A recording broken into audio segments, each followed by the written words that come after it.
Ooh, I saw Hetty Topper. That's right. Baby. First time appearance. That's right. Surprisingly. I know it is a little surprising to me. Especially since we have a Vermont resident. Right, great. I know. Cast. It's like right there. Way to come with the biz, Joe. Thanks, guys. Cheers. Cheers, guys. Cheers, Joe, to his new marriage. Oh, thank you.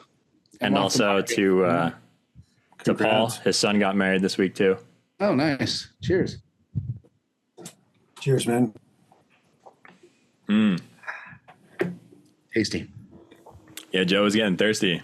I was.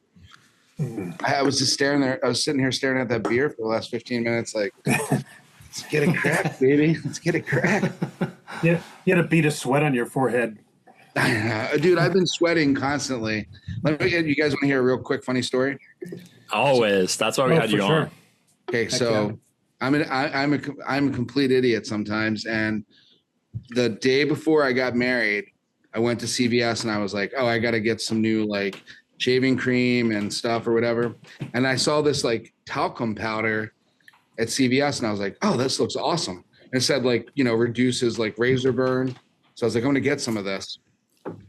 And so I got it. Fuck razor burn. Morning, I'm getting ready and I shaved or whatever. I got all looking pretty. And I took some of that talcum powder and I put it on like right here. And then immediately my just turned to fire. I didn't realize this, but the talcum powder that I bought was like this powder that like black guys use to chemically remove hair. And it gave me like chemical burns all over my face. What the fuck, dude? Is that today? Oh yeah, it was. I came down. She was like in the base. We had rented this house like out. We got married out in the country, this farm. So we rented this house out there, and I came downstairs, and she was getting her makeup done by her friend, and she looked at me and she was like, "What the fuck did you do?" And I was like, "I don't know. I put the powder on. I thought it was supposed to stop like sweat or razor burn," and she's like, "You idiot! You never use a new product like on the day of a big event."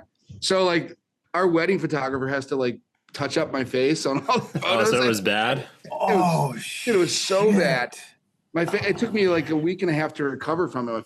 All the skin on my face peeled off and everything. That's why you kept postponing when I was asking you to come on. Yeah. You're dodging my phone calls. Yeah. Dodging my FaceTime calls. Dude. So that is a product announcement right there, folks, from Joe Rossbach. Yeah, great endorsement. Yeah, right. Yes. Brought to you by. Don't do it. Sounds like you're ready for April Fool's Day for somebody here. Hey, hello. Want to drink some beer? Yes. Okay. Goodbye. Yes. We love dogs jumping on the show. Little puppies. Yeah. What's the dog's name? Great. Charlotte. Okay. Yeah. What kind of pup? Just like a Scottish Terrier mix. We rescued her, so not 100% sure. Cool. You're like a rescued her from a burning building. You ran in. I ran in, yeah. Pulled her out. Yeah. It was in Mississippi, yeah. So yeah. Such a hero. Thank you. That's great. All right, well, let's see what everybody's drinking. I poured a triple IPA from Fiden's called Lack of Vision. Just came out less than 2 months ago, so still pretty good. These things hold up for several months, no problem. And this one has Citra, Nelson, and Rakow hops. So, great hop profile, really good beer, super smooth, juicy. I shared some Fiden's with Joe while we were in the Tetons together. Delicious. Oh, shit. What'd you think, Joe? Really good. Really good. Yeah. Nice and smooth. Yeah, they're the best. Yeah, that was really good. Before the episode, I was pre-gaming with this other triple IPA, Triple Jasper, always a classic. We drank one of these together, Joe. I remember that one, yeah. Yeah, I couldn't show up to this dry. I had to lube up a bit before the conversation. That's a good call, dude. That's a good call. Just yeah. I try to lube up with alcohol before almost every conversation. So. Yeah. Yeah. loosen up. No judgments here. Oh, we got Mikey. another pour. There it is. Yeah, Secret sneaking hour. it in. Nice. Let's see what we Off got screen, there, huh? baby. Well, you should slide in smoothly. I don't think I've done this. I don't think I've done this athletic brewing one yet. I think this one's new. You've done something from them before. Yeah, I did their hazy. This is their Run Wild, which I think is actually their most popular one. So I've had it before. It's good. I actually personally like the hazy one better, but I don't think I've done this on the show yet. And Is it on an IPA or different style? Yeah, an IPA. Mm-hmm. West Coast? Yep. See Welcome if to it gives the any fucking- information. Welcome to the fucking game, Mike. Gracias. Sorry about rolling in late. No worries. Best laid plans. You made me look good. I was late too. Nice. We've been here since 3:30, so I don't know what. Yeah, you guys have We're been wrapping up the pre-gaming for a episode, while. dude. I've seen all the texts, yeah. They're tailgating. Good to see you, Joe. How you been, buddy? Good, man. How are you? Doing well, thanks. You get flooded out, or did you miss that storm? No, that was mostly north, yeah. Yeah. That was like Burlington, St. Albans, kind of up in that area. Yeah. They got hit pretty bad. We barely got any rain. It's kind of bizarre how bad it was up there and how little we got down here, considering it's really not that far away. Yeah, so thankful for that. Yeah, that's good, man. Yeah, we're in a drought down here ourselves right now, but Yeah. We'll send some your way. thank you. Please do. Soon enough. We need it. Well, I want to talk about my fucking beer. So I just got this yesterday. It's a collaboration with Brews and Brew House. It's their they put it together for their 6th anniversary party that they had yesterday. I went down there and hit it. It was quite a circus. It's called Primeval Arcana, and it comes in with let me see here. Mosaic, Simcoe, Nelson, and Nectron hops. And it's 7.5%. Really good. Nice. I got you boys a little taster of it. So you're I welcome. appreciate it. Awesome. Yeah. Looks There you really go. good too. Yeah, it's really great. I had a glass on tap, and I didn't want to hop in line again because the line was out the door. So I ended up cracking some of the cans while I was sitting there and just doing it in line. I was being efficient, and but I brought some home, so you guys will get some. Good stuff. So this one is it's a Fiden's theme here so far. It's just highlights of the scenery. And they released this one. It's a new one from them early July, like the 2nd or something is when they canned it. But it's a double dry hopped with Nelson Citra, Wamea, and Rawaka. And it's pretty nice. It's the first time I've tried it, so it's still kind of green, but it's tasting really nice. It's very smooth too. Well, I'm coming in with a little representation from Mike's. There you go, buddy. Come on. I yeah. have a fridge full of Topper and Focal Banger from my wedding, and I'm trying to drink myself through this. So I thought I'd have. Tonight. Happy to give you an excuse. Yes. Yes. But Atta yeah. boy. So I We'll had be a right Topper, over if you need help. Alchemist out of Stowe, awesome brewery, amazing beer, super hoppy East Coast style. So very citra, but can't sit around too long without drinking it. So it's gotta go. Yeah. Gotta go. Probably Gotta go. last maybe 2 months at the most. I'm not sure. I've actually never had that beer before. I Want love to send me it. some? I would, Sure. yeah, I wouldn't. I don't know how long you can keep it in, but probably Yeah, maybe most hazies last a month for sure, and then maybe 6 weeks, 2 months. It depends how their canning system is, like how much oxygen is present, like when they can it, like how well it seals it, because oxygen is what causes it to go old. right. Is it a double, Joe, or a triple? Yeah, it's a double. It's a double. Got It's like 8.5%, I think. Yeah. 8%. Yeah. Nice. I think the Focal Banger. So do you like do you like Focal Banger better? Because I think I like Focal personally Banger. like yeah, so did I. Yeah, I mean Heady Topper got all the attention way back when, but like Well, that was I the always first thought- one they did, right? Yeah, Yeah. exactly. Focal Banger came out shortly thereafter. I always thought it was a better beer. I think it just has a better, it's a better taste, a better aftertaste for the Focal Banger. Yeah, exactly. Smoother. Also, like Sip of Sunshine by Lawson's, which is really excellent. So if you guys, Eric loves Lawson's. At least the batch that I got, it was not good at all. It was right from the brewery, so Yeah, and it was within a month. Like I had high hopes, I had high ratings. I poured it down the drain. I think Seriously. you said moose piss with notes of antifreeze. It was just the most bitter IPA I've ever had. It just tasted like straight up like pine, like a pine tree just slapping your tongue as hard as it could. yeah, it was definitely a West Coast style, which I didn't realize because I hadn't had it before I sent it out to you. I had never. It was actually supposed to even seen be a triple. New England. I should send you think. Sip of Sun. Was it? Because it was Yeah, it was definitely supposed to be a hazy, but it poured like a West Coast and it was like brown and Yeah, and because So I had the big. other ones from that, and it was the same. So maybe it was a bad batch. I haven't tried it since, but yeah, dude. What I'll do is I'll bag up some Focal Banger, some Heady Topper, and some regular Sip of Sunshine. I could tell. I mean, having had them all, they're not going to compare to Fidens, but at least you can say you tried them. good enough to Also marinate well. my chicken. There you go. Worst case. Is that a euphemism, Eric, or are we? Yeah, we were just down in Nashville last week. Went to the brewery at Sierra Nevada. So it was, You're Oh, in dude. Nashville? you gotta go to Burial. Yeah. I know we were only down there for a couple nights, so we didn't have, and we had the girls with us, so we weren't really doing like a brewery tour. But and I would like to go back and hit some of the other smaller breweries, but we went to Sierra Nevada to have dinner. It was a cool complex.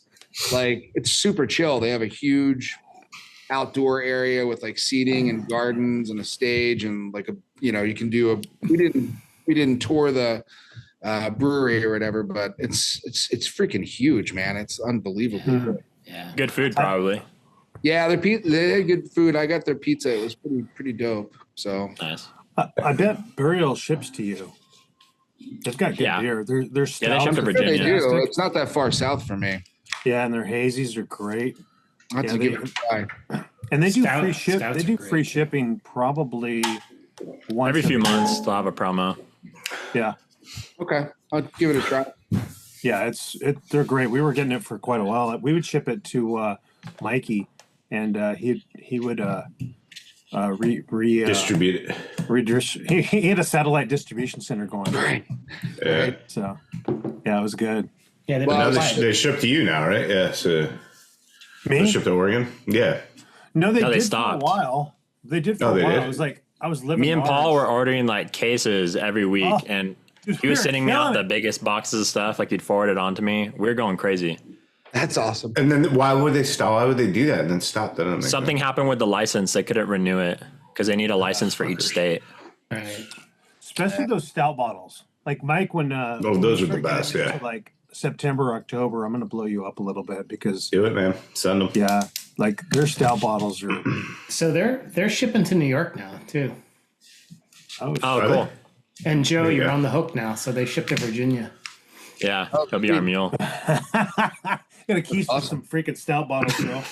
I Yeah. was thinking about going back down to the Asheville area later this month. I don't know if I'm going to just to do some photography stuff. So I was going to stop by there on my own, but I don't know if I good will. call. It's just been so damn hot and dry. So I don't know how It's not. Yeah. how good it's going to be. So Yeah, Hopefully, uh, hopefully it doesn't hurt fall too much for you. You never know. because I won't be doing anything down there this fall. So Some years where there's a drought, you get a lot of color, like it's even more colorful, Yeah. and then other years it's just go straight to brown. You know, it could go either Yeah. way. last So hard to year predict. was really good down in the Smokies for fall color. The year before that was kind of green still. Hmm. That was a wet year, so you're right. When it's dry, but sometimes when it's dry, it comes on really early, and True. I miss it. So I don't know. I can never tell, man. It's a hit or miss. No, that's just when you think you got to figure it out. It's like, I know. Just like show Fucks up you and totally hope for the up. best, basically. yeah. Yeah. That's all you It's can weird do. here, like even like late August, like first week of September around here, like sometimes in the wetlands, it'll be super colorful. Right. It's like you're Yeah. just not expecting it that time of year. Yeah. Yeah, totally. Yep. Yeah. I've experienced that up in New England, like where the bogs and stuff like turn super early. Yeah. What Like- the hell? Like those red maples go, and you're like, what? Yeah. Yeah. Like It's like middle of like September. Yeah. Yeah. When me and Kurt used to do workshops together in Vermont, every September he would call me around the second week of September and be like, dude, we're fucked.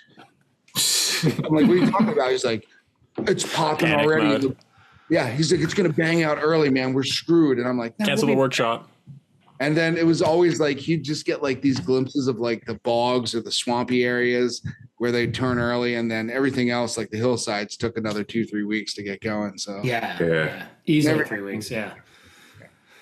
I was like, dude, Vermont's small enough. We can drive anywhere in the state and find color. It's like, you know, whatever. So yeah.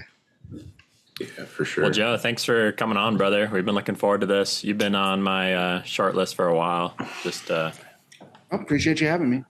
yeah. Thank you. We've been talking dude, about for it. sure.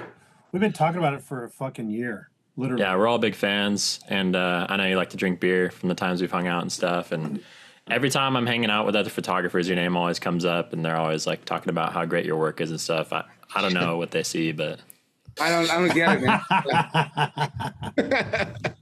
So good.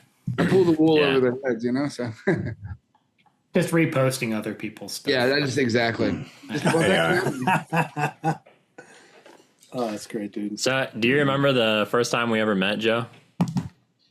That was it. Olympic? No, Nah. it was before that. Yeah, man. I met you back in 2017 in Zion. I was hanging out with like Ron, Sarah, Alex Oh, at the Noriega. campsite. We had a campfire over at the Yes. site in the South campground back when it used to be open. My buddy Will And, was. Yeah, you came over to the fire for like maybe 15, 20 minutes, and you were telling us about how you had your hands down one of your clients' waiters, like looking for a water bottle or something. And then Yes. I don't remember all. I remember coming over to the. It was like dark that night, and I probably had several beers at that point. So, yeah. Hey, Yeah. that's no water bottle, son. oh, I remember that. Took him a few tries. That guy was. Exactly. Oh my God, yeah. So he had his waders on, and his water bottle he kept trying to put it like in his like coat pocket, and it kept falling out and slipping down into his waders. But anytime he would try to go down to get it, he'd fall down into the stream, and I had to fish him out. So eventually, I was like, dude, I'll just go down and just grab your water bottle for you. So I was like fishing past him down to grab his water bottle out. Hey, Joe, question. Yeah. What were the odds he was pushing it down there? Did it on purpose. He's hard to stay, my friend. It could. I don't know. Wow, like first it it's keeps marinating chicken, keeps now it's water falling. bottles. What the Yeah, hell? exactly. Keeps falling, allegedly. Yeah. Right in the middle. Oh, never mind. Oh, it's too good, dude. Yeah, I mean, Joe's a good looking guy, you know, nice and strong, you know, sturdy man, but he's not on the menu anymore. I'm not afraid to go get a water bottle out of somebody's waiters, though. So, you know, No, Anything for the client. anything for the class. Well, almost anything. yes. So last time I saw you, we were in the Tetons. Have you, besides getting married, have you been up to anything since then, or you got anything planned for the near future? So yeah, after I left the Tetons with you, it was like kind of a long drive back east. I got back and I had enough time to basically kind of rest up for a couple days, and then we did the wedding thing. We went down to Asheville with our girls, my daughter Paisley and her daughter Luella. We did that for a week, which was super fun. And then after that, I've been shopping for a boat. So A boat. yeah, a small boat for the swamp stuff that I do and for some other stuff. So you would drive it down, like you'd tow it down, or? Yeah, I tow it down. Yeah. Nice. That's awesome.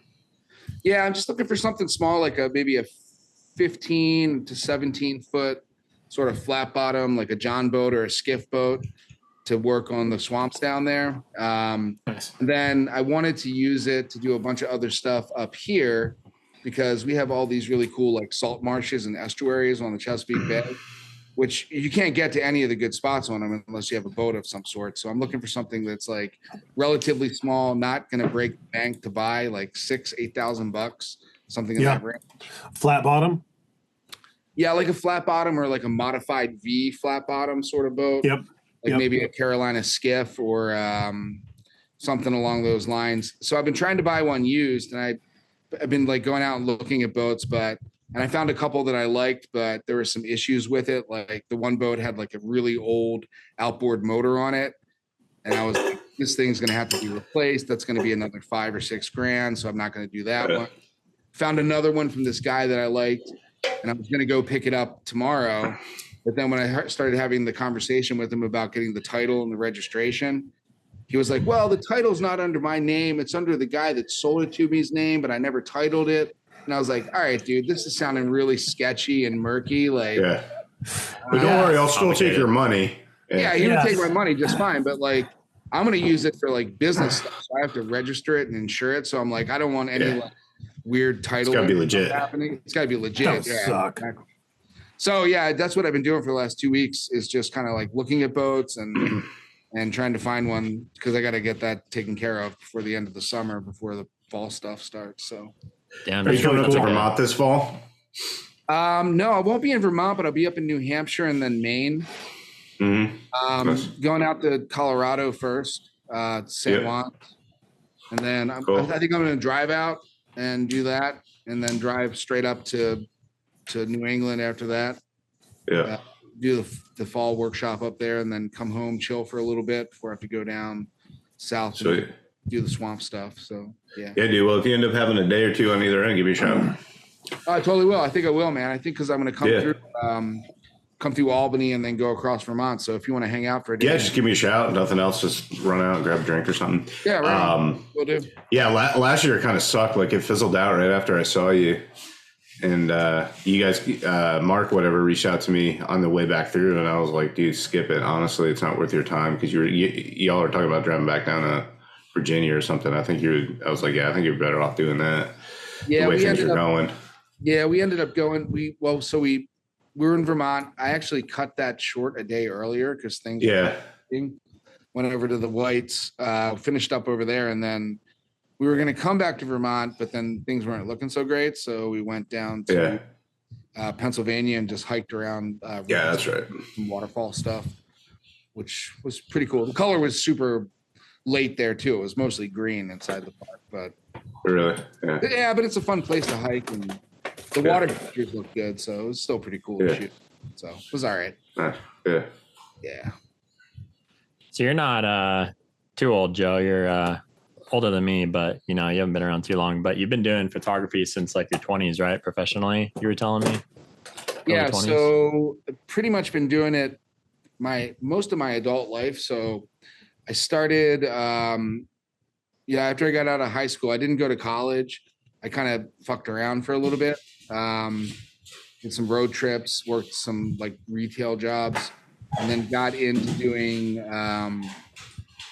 photography around the age of 21. And I've been doing it ever since then. So, when I was younger, I did a lot of stuff. I freelanced mostly. I did sports photography. I did some work for the newspapers as a photojournalist. And then I did like a lot of weddings and stuff like that until I hit like my late 20s. So like when I was about 29, 30, I launched into doing the nature stuff full-time, landscape stuff. I've been doing Yeah, so you're just kind of like doing all sorts of random different stuff at first. That's how I was too, starting out. I would just kind of say yes to everything, like no matter what genre it was or anything. Like I said yes to everything just to try to pay the bills at the time. Yeah, you can get into some weird gigs. Oh, for sure. I had some crazy clients. Like this was like videography. Once I started doing photography, it was all strictly nature stuff, like not really a lot of content, creating stuff for other companies. But like when I was doing videography freelance, I had a bunch of crazy clients. Well, when I was like in my, I guess when I was like maybe like 22 or 23, I fell into a pretty good gig with, so this is like in the late 90s, early 2000s, like around maybe like 2000 and it would have been like before 9/11. So like 1999, 2000. I fell into this gig where there was a sports company based out of Baltimore that just had contracts with like every single high school and some small colleges in all of like Maryland, Virginia, Southern Pennsylvania, Delaware, parts of New Jersey, the DC area. And all I did for like a time was just do sports photography. So they'd give me assignments like, like today you're going to go out and photograph like basketball and then volleyball. And then in the fall is like football and soccer. And I did that for years. And they paid pretty good. And the way that worked was back then, I used to work like 9 months of the year. And then they would lay us off through the summer because all the colleges and high schools were closed. So then I would just jump in my truck and drive out west for like 2 or 3 months, just camp, take photographs and like wherever, Wyoming, Montana, Utah, Nevada, California, all over the place out west, just trying to build up a portfolio of images. Because I was like, all right, one day I want to break into doing, nature and landscape stuff full time. Mm-hmm. So I did that for years, which was a pretty cool gig actually. Yeah. Yeah. And I do workshops like really consistently. You're doing like maybe 7, 10 a year, it looks like. 8 to 10 a year. Yeah. Yeah. When did you do your very first one? That would have been around 2000. And so my son was born so that would have been around 2005, 2006. And that was based out of Virginia through, so at the time there was this organization called Meadowlark, which was like a conglomeration of all the photo clubs in the Northern Virginia region. So like, and it was at this local garden center, which is really weird, right? But I taught classes there and workshops there for like the first couple months that I started to get into it. And then I hooked up with Mountain Trail Press at the time, which was run by Ian Plant, Richard Bernabe, and Jerry Greer, who has the publishing company. And they had workshops that they were running at the time. They haven't done it in years, but I was doing stuff for them like regionally in West Virginia, Carolinas, New England, just on the East Coast. I was about 28, 29 when I started doing that. So I was pretty young. But that was a pretty cool gig. It was a good start. That's a cool startup story. Yeah. That's super cool. Add it for as well. Yeah. I became friends with Ian, and he was already sort of in with Jerry and Richard. Yeah. And I mean, like Richard now is like, doing stuff all over the place, and I don't even talk much anymore, but used to work with him all the time, he's a great guy, fun to work with. So that's cool. Yeah. Yeah. Ian you mentioned the Chesapeake. Ian did a whole book on Chesapeake. Chesapeake Bay of Life. Yeah, right. It's a great book too. I really enjoyed it. Yeah, actually I went out with him on a bunch of the shoots that he did to get images for that book. Oh, that's cool. Just hanging out with him and stuff, I wasn't. Yeah. Yeah. It's a great, it's such a huge area for sure, but it's a hard area. It's a really hard area to photograph too. Where's it at, Joe? Just Chesapeake Bay, which is like the largest bay estuary and, I think in the world actually. So that kind of drains all of like Maryland, New Jersey, Virginia, Delaware, Pennsylvania, all the parts of New York too. Parts of New York, yeah. Oh yeah, copy. Like the Chesapeake Bay watershed is huge. Like as you drive like from north to south, you're going to hit streams and, rivers and stuff that all drain into that bay that eventually go into the Atlantic. All of those states from New England, parts of New York and mid-Atlantic, even down into Southern Virginia and parts of North Carolina go into it. So, yeah. It's crazy. Very cool. And it's fairly shallow. Like most of it's pretty shallow, So most of it's marshlands and like saltwater, tributary, that's cool. tidal stuff, It's a really difficult area to make good photographs in because it's just flat. Yeah. Fairly featureless, you know what I mean? So it's cool. A lot of wildlife though. And Ian's pretty good at doing the wildlife stuff, honestly. Like he really kind of pumps up his landscape stuff, but I think, in my opinion, his wildlife stuff is really, really, really good. So he's good at that stuff. Cool. That's cool. Very cool. Got some photos coming up. psychos. Got a cat and a dog fighting over there. Yeah. I got a bunch of stuff I'm still working on processing through, but I haven't shot much since I didn't really shoot much in the Tetons when me and Eric were working on the conference. It was just too busy, you know. I don't think you shot very much either. Yeah, just mainly that one spot where the aspens had all the flowers around them. I think Right. I made some stuff Exactly. that's worth revisiting. I haven't Right. checked out those files though. Yeah, I've been Yeah. kind of lazy with development recently, so I'll get to it at some point. They made the mistake of pairing me and Joe together to instruct. I know. No way. It's Yeah. true. You fucking savages. I think they loved us, though. I think we did a great job together. Yeah, definitely. That one evening at the lake was really great. Everybody was like having like all these epiphanies and like breakthroughs and like just having so much fun when we were like showing them all these different things you could do with reflections and stuff. And you actually made some nice images from that evening. I wasn't even taking it seriously, but now I kind of regret it. Those were my nicer shots from the week. From that Yeah, evening. those are cool. That Crispy. was fun. Yeah, thank you. How many attendees would be at a conference like that? It was like 80 something. So we had groups of like 10 or 11 people each time we'd go out. So you cycle through. So you have a different group each outing. And there's an outing, you know, like sunrise and outing at sunset every day. Yeah. And you go to a 10's different lot. location each 10's a time. lot. Yeah, which is cool, but it's also nice, like when you do a regular workshop and you get to know people over the course of a week, and Yeah. it's like you get to know people for a couple hours, and you're like, "Hey, It's like speed dating. Yeah. Yeah, exactly. It is like speed dating, you're right? Yeah, because you swap the next day with folks, right? Every Right. You never work with the same group twice. yeah, Yeah. they seem to like it. So I'm glad you picked out a photo from Jesse Nelson. He's a fan of the show, and I like his last name because that's one of my favorite hops.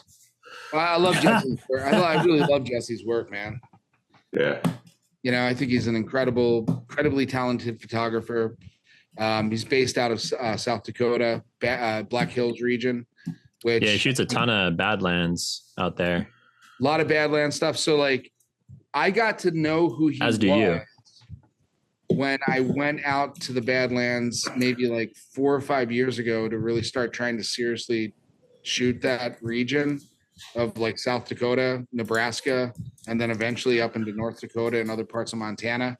And, you know, I found his work and I thought like, he's just a really talented photographer. He's working in a section of the US that, you know, really honestly gets just a little bit of attention, especially the Black Hills. I mean, obviously the Badlands get a lot more attention than the Black Hills. And I think he just does like really incredible work. He's got a great eye and I love this image.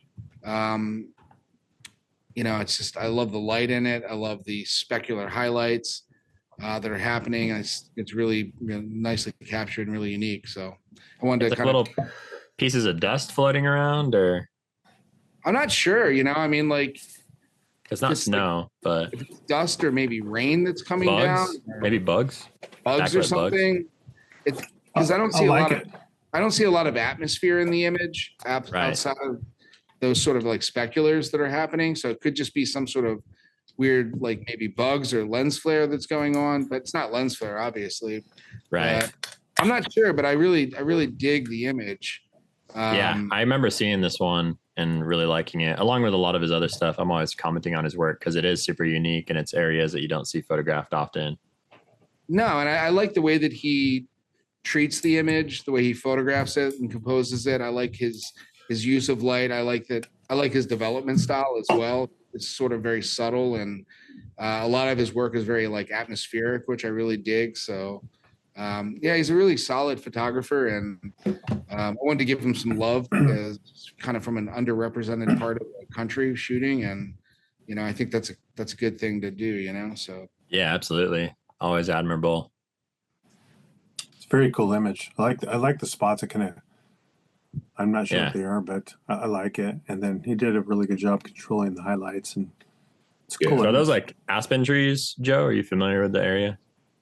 those look like aspen trees to me, and I think that there are aspen trees in parts of the Black Hills.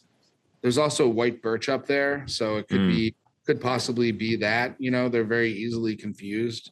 Yeah. For anyway, they look like aspens to me. Yeah. Yeah, I never really thought Although about I'm not aspens sure. being I'm a not thing. honestly. You know what? I'm not sure if he actually photographed this in the Black Hills. That's what I was Yeah, gonna it could have been say. somewhere else. It could be somewhere else because I know he does travel around occasionally. So this could maybe be from Eastern Sierra or somewhere. I don't know. It was in a carousel of images, so it doesn't say. Yeah, I know. I kind of picked it out of that, but you know, irregardless to where it's from, I think it's nicely. I probably would have shot it a little bit differently, but I really like the concept of the image and the way that he sort of executed the shot. So Yeah, it's really nice. Agree. All that. The Black Hills are amazing. The only time I went through was on my way to the Badlands. I was like, this is a lot more interesting to me.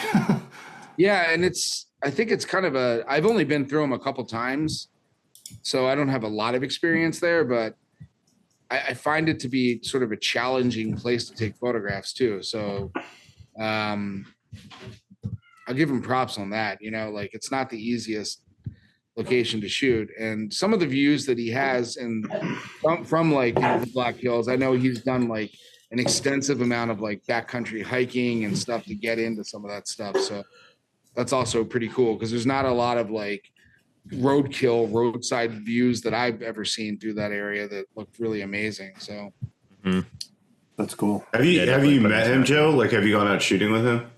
I've never met him in person. No, I'd like to. Neither have I. I've talked with him a bunch. I was out in South Dakota about a year ago, a little less than a year ago, and he and I were chatting back and forth. I'd love to meet up with him and shoot sometime. And I think like you said, South Dakota is such a kind of semi underrepresented area of the country that's got a lot of potential. Definitely down to explore it some more. Yeah, he seems like a really cool guy. I've never met him in the real world, but everything that any correspondence I've had with him online or whatever, it just seems like a really nice, like humble guy. And Yeah, exactly. I like that, you know, and I think that area is, even the Badlands, I think it's a hard landscape to come up with unique images in. It's easy to go to like one of the overlooks and shoot something, but to come up with something truly, you know, unique and original in Badlands National Park is not an easy task, really, because the scenery just is not that iconic. So you got to really kind of dial it down. You know what I mean? And you got to make something of your own out of it. Absolutely. Gotta work it. Absolutely. The thing is, like the Badlands out here in Utah, I love photographing them, but like what you have, and also Death Valley, like what you have to your advantage is there's like layering, you know? So like you have like these stacks of them. So you can get like these nice, like full photos of these repeating layers and stuff. But I feel like the South Dakota Badlands National Park or Monument, whatever it is, everything's like the same height. Sure. You know, so you don't get those like staircase Badlands that make it a lot easier to compose around. So like depth looks really difficult. It looks hard to like fill the frame and have nice layering and spacing. So that's like basically all prairie based Badlands, right? Mm-hmm. So you basically have a very flat environment where you have erosional areas where there are Badlands, but unlike Utah, where you have mountains and you have geologic uplift from the Colorado Plateau where things get layered and stacked, you just don't get that on the prairie. It's like flat grasslands or farmland and then occasional Badlands. And so it is a bit tougher of an environment to really kind of create some of those images, I think. Yeah. Makes you want to go up in the air real fast. For sure. Yeah, but even then, everything's like the same height, so you still really can't get like that much depth because you don't have like background stuff sticking up, you know, filling it in. Right. Yeah. Yeah, I'm glad you picked this image though. Paul, that new Brewhouse you poured, it looks so creamy. Dude, this thing. And that was the #1 beer of last week that got released. Did you see that today? Yeah, dude, it's so fucking dope. Holy shit. Better than batch 1, I assume. Oh, it's incredible. I had a pour on tap and I was like, are you serious? It's really good. It's a triple. It's 10% Citra with Galaxy hops. It's the Ad Arma. All right, Arma. Yeah, this is the second one. This is so much better than the first one. I mean, the first one was great, but this one, Yeah. it's Hopefully great. there's a couple of those coming in my package this week. Yeah, I got 2 for you, and I got 2 for Jimmy. Nice. So Super stoked. yeah, I'm really, and they were, when I was there, they were pulling it off the line. They were palletizing it. I was just like, they were just, and those I think you guys got some pale ales as well, right? Or a Yeah, lager. we got some Pilsners. Some Pilsners. yeah, which I'm Yeah, the psyched staff. for too. Yeah, looking forward to And this. that one got really high ratings. People are saying it was amazing. I didn't get any of those, but definitely got you guys a 4-pack to split, and I got you a 4-pack of this one to split as well. Yeah, I actually almost passed on this one because I went and looked at my rating and it was like a 4.25, and it wasn't bad, but it just wasn't that great for coming from Brewhouse. And so, but I guess this batch is like insane, which is Dude, always, you never know batch to batch how things are going to change for better or worse. It's the best one I've had out of there in a long. I mean, they're all pretty good. I mean, they're all Nice. really good. This is the best one I've had in a long time. Yeah, that's what people were saying in the reviews. I wish I would have gotten more. As always, Just make sure they come to us, all right? I got you guys. I got you guys covered. All right. My boy. Kurt. I think we featured Kurt once before, maybe, but maybe Okay. not. Yep. Hard to remember. When Kurt showed me this image, and this is obviously like kind of an iconic spot. Yeah, Well, not too many sort of. people shoot it nowadays, but I have seen some like David Munch photos, maybe Right. from this angle, or older photographers. Yeah, it's not iconic in the respect that like you're going to see a lot of images from this location on social media nowadays, but Yeah. like back in like the 90s and the early 2000s, earlier before that, like a lot of guys had shot this, like David Munch, Tom Till, even like maybe DeKinga, some of the old school large format guys, and but they never really did it very well, in my opinion, because That's what I was gonna say. most of them shot it very wide, and the mountains, the LaSalle Mountains and the Fisher Towers got like kind of small in the composition. And when Kurt showed this to me, I was like, wow, this is really unique. And I thought this is one of the things I love about Kurt is that, he's such a good photographer, and he's so good at like showing up to a location that has been photographed a lot of times before and kind of coming up with something unique and different. And so I kind of really respect that about the guy, other than the fact that he's just like a lovely, lovely man and one of my best friends. But I love the light in this. I love the really long lens telephoto composition that brings out the towers and compresses them against the mountains in the background, and the lighting and just the flow of the river and a little bit of the color down there and the shores of the Colorado. It's just a beautiful shot. So I still remember when he first posted this on Instagram, maybe a year or so ago. Like, when I saw it, I was just like, "What the hell? Like, where is this?" Because it has everything. It has like like some grassy river stuff. Then it's got these like eroded like hoodoo tower things, and then these snowy mountains in the background. Like, it has like 3 or 4 different ecosystems in one scene.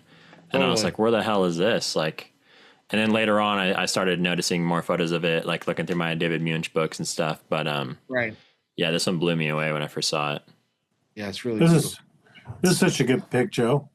Yeah, really classy. It's so classy. We haven't had Kurt on here before, Eric. I don't think. I'm in the Yeah, process. maybe once, if all. No, I did. I featured him once. Okay. I forgot what episode it was, but I definitely pulled one of his photos before. Yeah, this has got everything though. It's just a classic grand landscape scene that's just great. Yeah, the light's beautiful in it. So Yeah. The Yeah, reflection in the bottom. It's a great example of how you can make a grand landscape with a telephoto lens instead of just the wide Totally. angle. absolutely. Yeah, hell yeah. Which is I think what this location suffers from is that everyone has showed up to this spot in the past and shot it with like either a wider or like sort of a medium lens. And So the river is like huge and the mountains are tiny, Right. and like it's clearly doesn't come together. clearly a long lens landscape here. Yeah. And you get for that sure. compression of elements, like Eric was saying, with the basically like you have 3 different environments. You have that sort of riparian ecosystem with the river, then you have the hoodoo, red rock, sandstones, and then those alpine mountains in the background.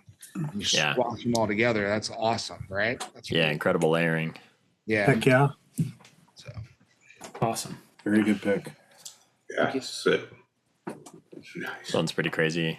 He had a couple other ones on his website shit. too when I was going to get a better file of this one. Yeah, I like what Bernabe's been doing recently with his wildlife stuff. You know, that guy's been traveling all over the world for years shooting wildlife, and a lot of it has always been really good, really solid photography, but it's been your very typical like bird on a branch or like really sharply focused elephants on the Masai Mara and stuff like that. And I like that this like borderlines into the abstract. It doesn't even borderline; it is abstract, really. Mm-hmm. And I think that it's super interesting. The light is amazing. I love the motion in it. It tells a story, and I really want to see him doing a lot more work like this. I think this is actually really brilliant, sort of wildlife photography here. Stuff that Yeah, I it's get. more like an impression of an elephant rather than Absolutely, yeah. Well, it like leaves the frame shadow open to interpretation, right? Yeah. You know what it is, but you can sort of tell your own story on the canvas here. Yeah, it's kind of vague in a good way. Totally. It's kind of haunting. Like it's got this kind of eerie feel to it. Like, is that a fire behind it? Is it, it's just got that kind of intense feel. Like it's just really well captured. Yeah, it's amazing. It's so cool. Man, this is a great wildlife pick. Yeah, and we don't feature too much wildlife on here, so I'm glad you chose a few. I picked a couple. Yeah, it's not something that I'm very good at myself, so I'm always looking at this kind of stuff and being like, "Wow, that's amazing." I've never had the patience for wildlife. Yeah. Yeah, for sure. I'd like Yeah, to. and the Frustrating as hell. It was funny because we'd like pull over whenever we'd see like antelope or bison or elk and stuff, and I never even pulled out my camera, but yeah, the attendees would be like, "You're not going to shoot or anything?" I'm like, Nope. I don't really know what to do here. Well, I think, I don't know, man. I mean, I think if you're going to do wildlife well and you do it like this, you have to really.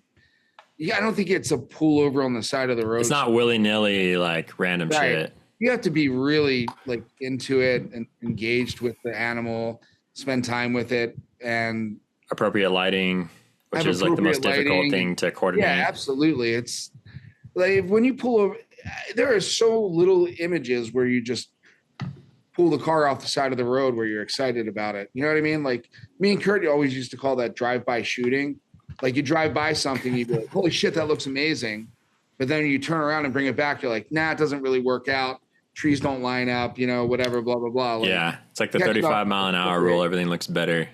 It needs to be intentional. You need to spend time with it, so. True. Yeah. The relationship that has to be there. Yeah. Conversation. Yep. His shit's so crazy. I'm looking at it right now. It's just phenomenal. Had you not heard of him before, Paul? No, I think I was following him, but I just haven't spent time going through his stuff. Yeah, get shipped out of your algorithm. Yeah, it's so easy for that to happen nowadays. Totally. It totally sucks. You just lose people. It's like, and then somehow they get back in your thread, and you're like, "What the fuck happened?" Welcome back. I mean, Bernabe has always just been like a big influence on me because. He's a little bit older than I am. And when I started to get into photography, I kind of looked up to him as almost a bit of an elder. Not that he's like elderly old, but like he had been doing it for longer than I had. He had some accomplishments under his belt. And I've always respected his photography. It's always been extremely solid. But I love what he's doing with this sort of stuff and bringing this sort of abstraction into the wildlife work. And I think that it's actually really brilliant, and just kudos and continue with that, sir. Has he brought you onto his? It's a different level. Yeah. Sorry, Has he brought you onto his podcast yet, Joe? Beyond the Lens? No. yeah, if anybody wants to find more photography content, he's got a podcast too, and I've listened to several episodes. He does a good job. It's great. Yeah, it's a good Yeah. podcast. Yeah, now just adding that his wildlife stuff is really, really hard. And, it's patience and time, and knowing the animal, and his stuff is great. It's just Incredible photography. super hard to do, to do well. Especially for you, Jimmy. Oh, God. I was waiting for it. I was like, here it comes. Come on. With that, We talked about that before the show. He was going to set me up with a good zing. Just going to tee you up with a golf ball over home plate. Just a big old grapefruit. and with the Polaroid that I use, the things don't hold still. Yeah. This is nice. I haven't seen this from hers. Did she release this recently, or is this? No, No, not. it's a couple years old. It's from Death Valley, isn't it? Yeah. Yeah. Huh. It's up in Lee Flats, I believe. Damn. Yeah, it was a few years ago when they had a freak snowstorm and they ran up over to higher elevation where the Joshua trees are. And yeah, they told me many stories about this day. It's such an awesome. Understandably. Yeah. Nice. So damn unique. And I think she told me they were shooting and it was like super foggy, like you can see here. And they wandered out from the car without considering what direction they parked in or anything. And they just were wandering around shooting. And then when it came time to get back to the car, they're like, where the fuck do we even go? Right. They got lost for a while, I think. I can see that. Yeah. Well, I Get carried think away. Sarah always just turns out really awesome work, and she has such a unique and subtle eye for things that I really appreciate her style of photography. It's kind of different than mine, and I like that a lot. This is such a beautiful image, like the fog, the atmosphere, just so unique, to see these Joshua trees covered in snow. It's not something you see Right. very often. So what a great place to be to do this. Heck yeah. She's so great with her compositions and her relationships between subjects and their composition. And this is Yeah. completely emblematic of that, the way that she's, these trees are positioned, relative to one another. It's just really well done, well composed. I think all of Sarah's work is very very mindful. You know what I mean? And Absolutely. carefully placed. Yeah, she's really quite good, and she's just a great person too. So She's been on the show a bunch and shared a lot of her work, and she's just a truly talented person. She's very talented. She's great. She loves the salmon, Joe. Loves the salmon. Yeah. That was classic. That was absolutely classic. Did you watch her episode, Joe? No. We you should. might want to pause and let him catch up. Pause and catch him up on that. Get him up to speed. All right. Well, it's because I got to get a beer anyway in a minute. So That's so cool. It's just nice when you can get something super unique with the elements, something that's super rare and just.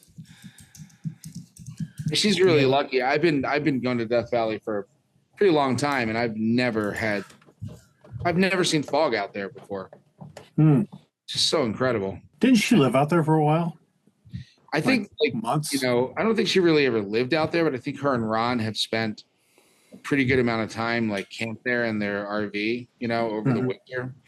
Kind of gypsy living over the winter sort of thing. But Yeah, they've been going every year for a while, and they've stayed for a month or two each time. Yeah, I know that. That's nice. Yeah, they spent a lot of time out there. Noriega's been kind of doing that too for the last few years. Yeah, he and TJ have been doing a workshop each year and staying before and after. Kind of staying there for a while, yeah. Yeah, he's in love with those dunes. I know he is. There's good work in him, so.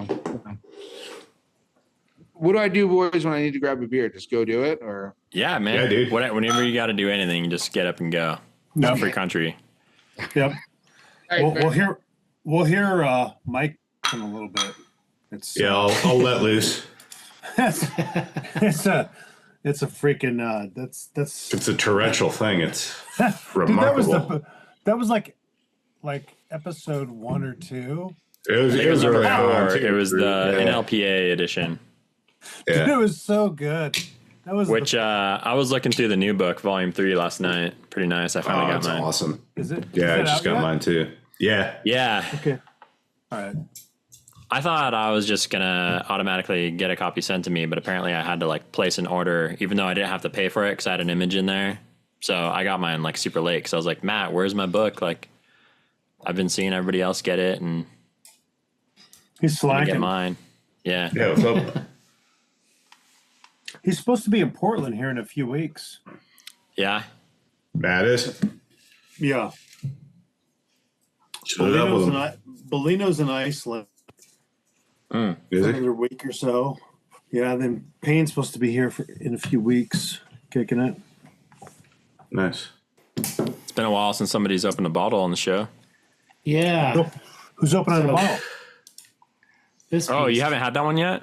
I Oh, didn't. dude, I know. Dude, that's a Mikey, you see Demon that? special? Are you, Which one is it? Merry Christmas, Oh, yeah, man. nice. Yeah, dude. Oh my goodness. dude, that was so awesome of you to send those out. That thing was fucking money. Hell yeah, those are. I think I saw it mine. Oh, there you go, Focal do? Banger. Nice. Banger this I think time, I yeah. did. Oh, nice. It was funny. I got 2 of those. Like my son sent me one, and then like a month later, you sent us one, dude. So That's this right. is Yeah, I remember saying that. Yeah, those are so Yeah. good. barrel aged swamp stacks imperial stout. So it's a combo with Parish and Great Notion. But what do we got in here? Aged for 22 months in Blanton's barrels.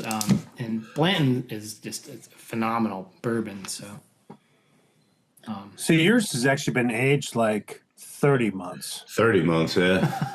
Yeah, True. You get the 30-month edition. How's it tasting now?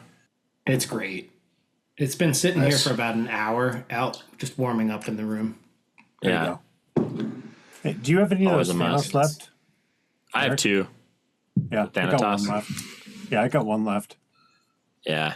Special occasions. A set on it. Yeah. I saw that thing on tap the other week. I was like, cancel the day. Did you go hit it? He didn't. I couldn't He do pussed out. it. What? I had shit I had to do. Oh, bro. Like, On tap. Yeah, he doesn't have a driver yet. He's not on our game. No, dude, you gotta get a fucking driver. Yeah, Figure it out. chauffeur. Yeah. Welcome to the show. That's why you get your kids a license, no? Hey, dude, yeah, it is. Absolutely. it's the only reason. Wait here, I'll be back in 6 hours. Yeah. So Joe, just- how is it comparing there? Yeah, you had them both back to back. But the Focal and the Heady, Yeah. Focal's better. Yeah. Always. Do you know which hops Yeah. are in Focal Banger? Does it say on the can? Joe's going I don't back think to it back. does. I love it. Hold on, let me see here. I don't think it says on those cans. They don't put much on there. On Let's see if I Untapped, can it look says up real Citra and quick. Mosaic hops. So American IPA, not a Yep. double, it's just 7%. It's a 7% or Citra Mosaic hops. Yeah. It says 90 IBUs though, so it's like a little more bitter. It is more bitter, yeah. Mm. Although I tend to like a little bit more of a bitter beer personally. But I don't mind it if there's also like other flavors to balance it out, you know? No, it I definitely don't has, like it when it's like, only bitter. has a nice aroma to it. It's got some citrus behind it, but I think the Heady is a little sweeter. So it says Yeah. like Citra and Mosaic with like British malts. Okay. The cool thing about Heady Topper is I think they first came out with that like 15 years ago, and I'm pretty sure it was the first or one of the first hazy IPAs ever made. Like the Alchemist kind of created Right. that style of beer, or they were the first, wow. one of the first good ones. And did they? So you can kind of find them everywhere now. Like they distribute Yeah. pretty widely. Yeah. I get them at a gas station down the road now. It used to be like you have to follow the delivery truck around that. No joke.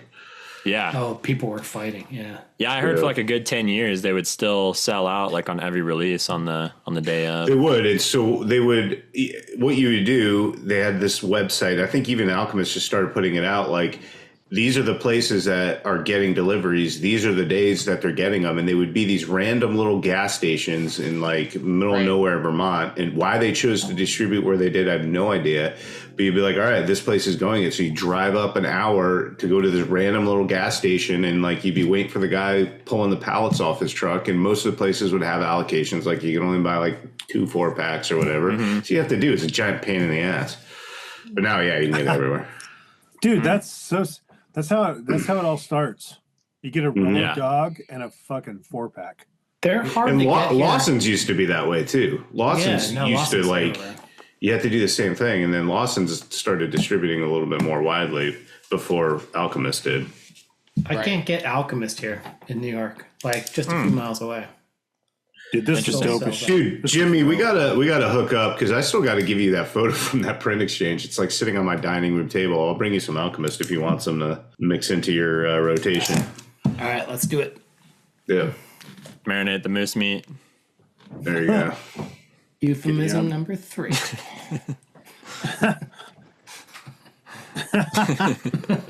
Yes. So What do you like about this one, Joe? So this is Tony. Besides the obvious. Tony Sweet. I don't know. I think that Tony has gotten lost a little bit in the last few years, but like, dude, he is like OG, like intimate abstract photographer from back in the day. Like I kind of grew up on his work back in like the mid 90s, early 2000s. I actually ran into him. So he's from Baltimore. I'm from Baltimore. And so when I was getting started, I was like in my early 20s. I was shooting slide film, and I took a bunch of film into this like local photo lab to get slides processed. And Tony was in there with one of the books that he had just done through Stackpole. And I met him, and he was like the nicest, sweetest like guy that I had ever met in my entire life.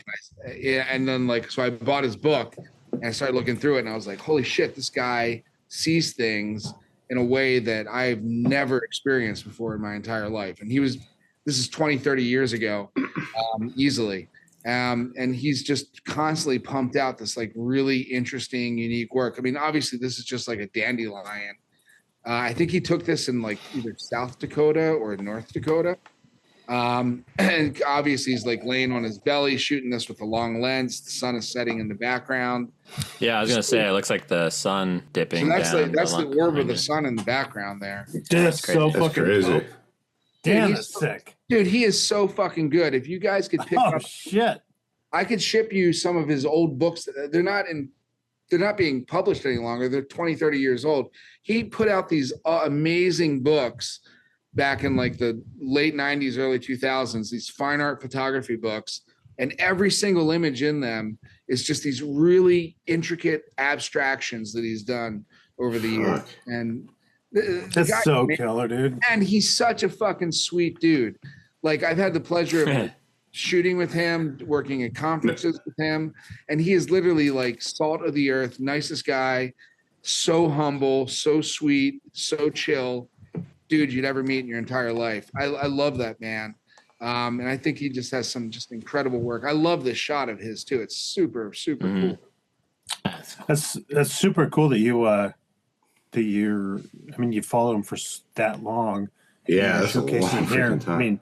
I mean, that's really cool. He's never been on the show, and that's like, and this image is fucking killer. He's been a huge influence on me over the years.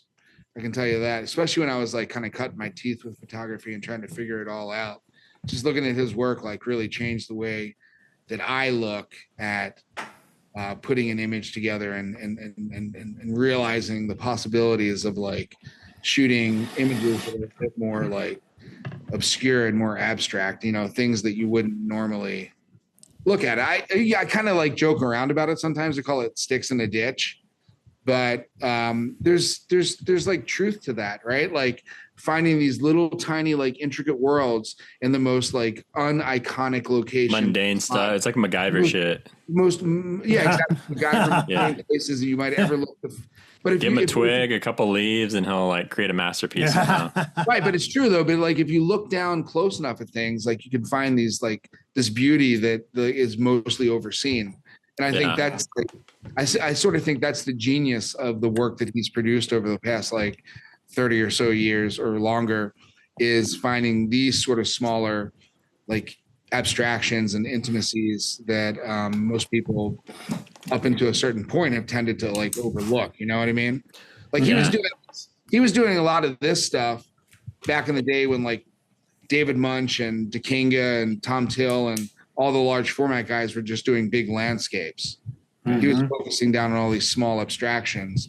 So, just props to him for so very, very much like Freeman Patterson sort of esque, you know what I mean? Like, just coming from that sort of perspective from such a long time ago sort of thing, which is really awesome. Yeah. I don't know if it's because of the image on your screen or if the talcum powder's acting up again, but you're looking pretty red, dude. I know, dude. It's the image on my screen. That's the talcum powder, baby. Come on. Heat Meister. Round 2. It's the beer. Yeah, there was a... I'm so bad. I need to hire you guys to get some corrective lighting for me and make me look pretty, but you know. It's not easy, man. Look at how flawless we are. I know. You guys look great. Yeah. It's 27 episodes deep. We perfected this shit. There you go. We got it on the job. We got powder rooms in the Powder rooms, yeah. There was a funny comp stomps meme where it was like like small scenes photographers will be like, I know a spot, and then it shows a photo of just like this random like muddy ditch like just off the side of the road, like Right. that's where they take you to shoot. Totally. Well, I mean, we kind of did that in the tea times when you're like, cool, or because of the little lily pad pond. Yeah. But everybody had a great time shooting there.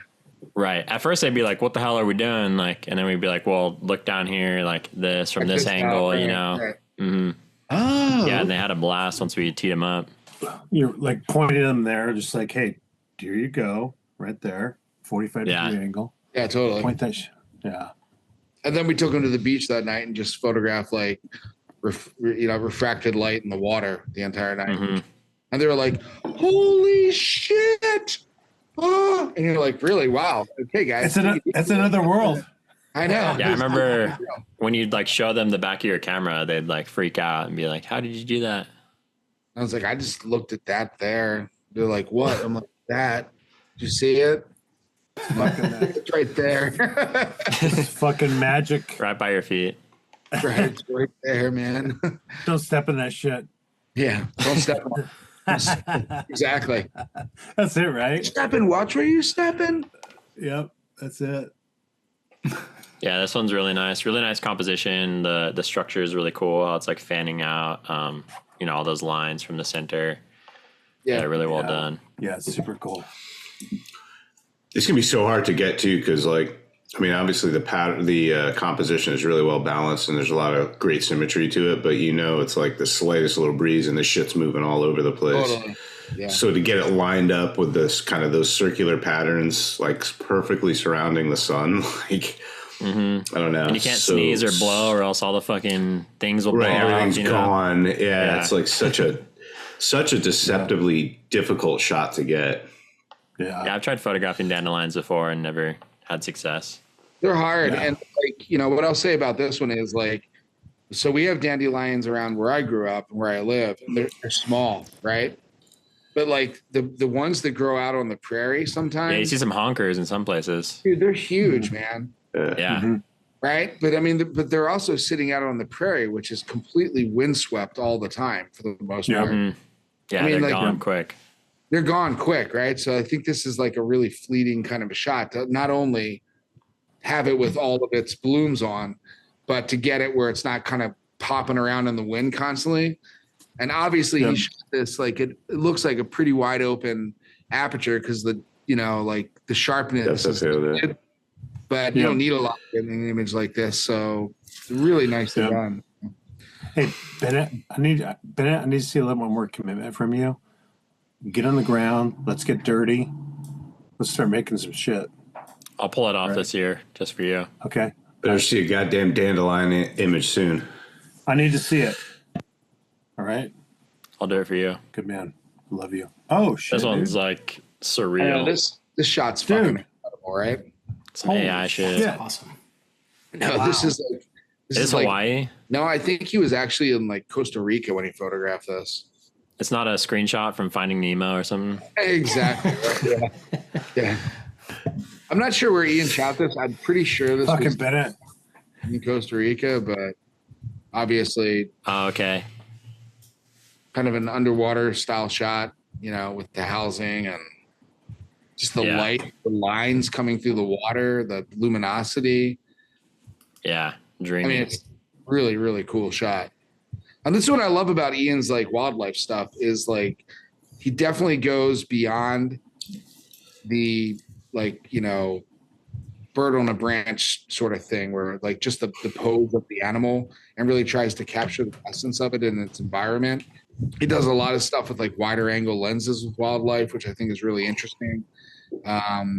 And so I thought this was really good, like example of the kind of work that he produces with wildlife and how amazing it really is, how good of a job he does on it. So, and I know he puts a lot of time in. That dude is always traveling, like constantly. Every time I try to get in touch with him, he's like, oh, I'm on a flight to Malaysia. I'm on a flight to Africa or wherever. I'm like, you know, damn, dude, are you ever home? No. Poor guy, man. He's always gone. Where is home Feel for bad him? for him. I've never been able to quite figure that out. Minnesota, Minneapolis. I had no idea. Like in the smack dab in the middle of the country. Yeah. No wonder he leaves so Minnesota? often. When I met him, he lived in Virginia. Okay. Moved to Minneapolis about, I don't know, maybe 7 or 8 years ago, I guess.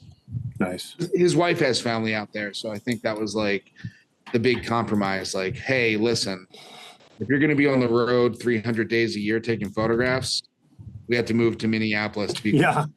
I need my people. Yeah. I need to be near my people. Yeah. So. Makes sense. Hey, Bennett, what'd you crack? But he's done some cool stuff out there too, because you know, like not far from Minneapolis would be like Lake Superior and the Apostle Islands and all that stuff, and like the UP of Michigan and stuff, which he has some great work. I went out with him like 2 summers ago, and we took his Zodiac out around all these like sea caves out on the Apostle Islands. We'd bring the Zodiac out, we'd park it and inflate kayaks or little boats and like kind of float through the little caves and do photography. And that was really pretty cool, man, actually. That's great. It was different for me too, because getting out to some of those islands, we'd be on the water for like 15, 16 miles in a small, like Bouncing around off the waves and shit. you're just bouncing up and down. Like, is this thing gonna capsize? Are we fucking dead out here? I don't know. Like, it was scary, actually. The winter stuff up there is pretty sick. It's really sick. Yeah. Yeah, I've seen You a get the lot ice of on the winter ski stuff. caves and stuff. Yeah.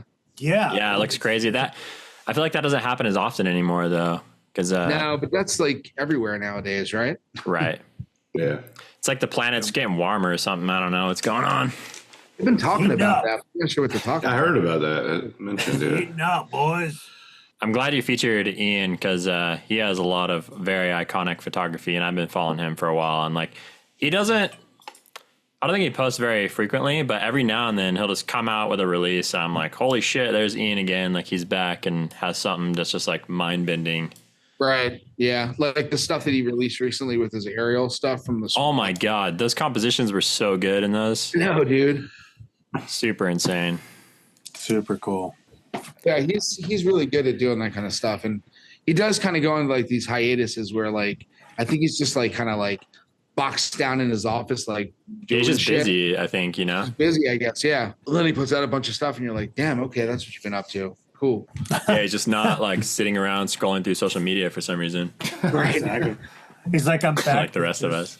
I'm back, Yeah. bitches. Yeah. Yeah, he's got awesome stuff. I'd love to have him on the show sometime. Yeah, that'd be He'd good. be Yeah, a great guest. should. Good guy. There's your invitation, Ian. Figure it out. You're up, buddy. Yeah. Don't get him lost in the woods. Like you got me lost so many damn times. That guy's got me lost so many times. Ian's a great photographer. funny.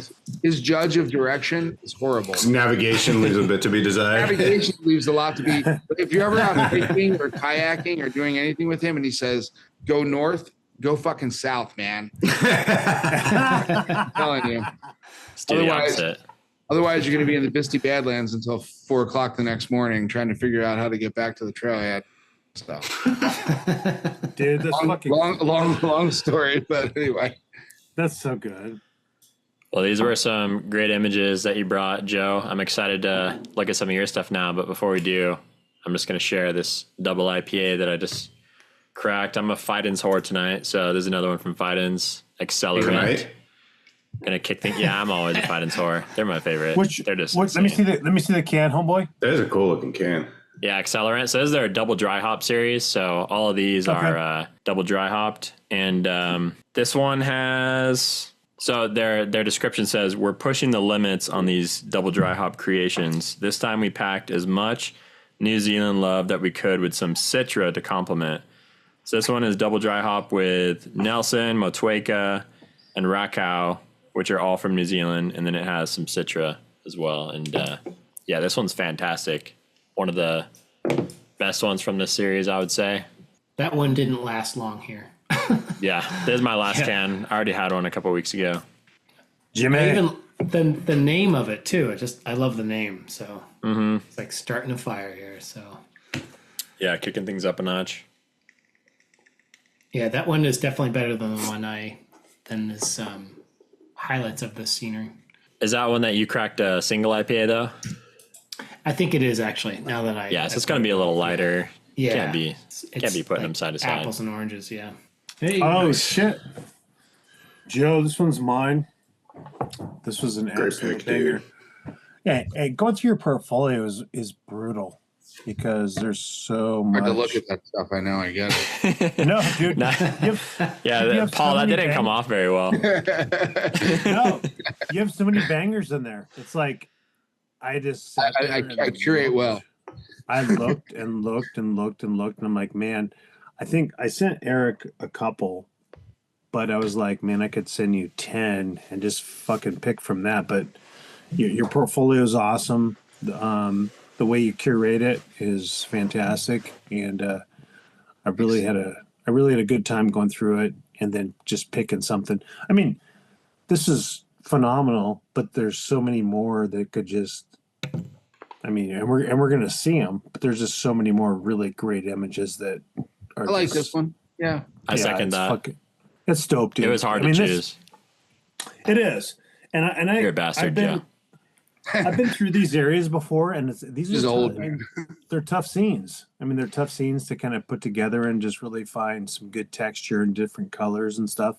And I think you did a really good job on this one. I fucking There's like Eastern Sierra, Owens Valley area, maybe. Yeah, it's Owens Valley. It's near Lone Pine. I've never been out there. I Yeah. love that spot's. It's glorious.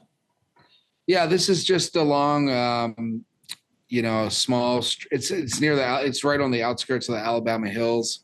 It's a small stream that comes through there, so there's a bunch of cottonwood and sage and rabbit brush and willow and stuff that grow up in that area. And it's a spot that I like to shoot and take workshops there and stuff. I can kind of remember shooting this. It's a bit older now, maybe 5 or 6 years ago. I shot this image. I'm guessing it was in the winter. But it wasn't like dead winter yet. It was like December, so there was still some fall color on the trees. They're still lingering around, but a lot of the stuff was sparse at that point. But obviously these scenes are very popular to shoot nowadays, which rightfully so. I mean, it's absolutely incredible to shoot these cotton. Yeah. Well, I think like the color draws people's attention and they want to point their camera at it. But I feel like a lot of people have difficulty finding any kind of structure for like a composition. So like when you shoot shit like I was this, more interested in the layering in this shot than the color itself. I mean, obviously the color Right. kind of draws you in. And it's an important aspect of the image, but really was a very long lens image, like a 400 millimeter lens image from a hill shooting down on it. You kind of get that layering effect that comes into, these sort of images or whatever. And that's what makes it digestible. That's what gives it like some stability and like a way Right. to move through the image instead of just having random color everywhere. Yeah, and if you were here like a couple weeks earlier, there wouldn't have been enough leaf drop to get the structure in the trees. And if you're here a couple weeks later, it's all structure in the trees, which kind of becomes maybe too chaotic at that point. You know what I mean? So it's a good mix. Not as much separation with the colors. Not as much separation Warm of and color, cool. right? You know what I mean? So yeah, kind of works out nicely. Yeah, it's really nice. Super cool. You did a good treatment on it as well. It's just the way the branches and the Yeah, color. just I kept the processing very light on this and Low contrast, low contrast. I love that. A little high bit. exposure. Yep, exactly. Kind of keep it like sort of a high key look on the exposure on it, and then bring down some darkness on the trunks, and that's about it, really. Just keep it The simple. treatment's perfect, dude. I mean, it's like for sure. fucking love it. Thanks, guys. You bet. It's funny, like it plays with you like seasonality. Like part of it looks like spring to me. Yeah, I'm like, wait, totally. I'm seeing like spring, fall, like what's going on here? So You get those very like cool. kind of greens that are mixing in the background, and Yeah. No, it's like totally early spring. Yeah, almost looks like they're budding.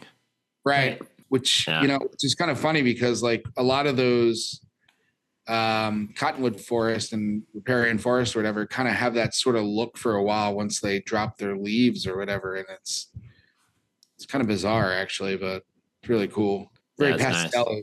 Kind of keep it very pastel-y and very soft in a way. Yeah. Yeah. You're a fucking asshole for this one. Shenandoah, baby. That's why I chose this one. I knew it would piss Eric off a lot.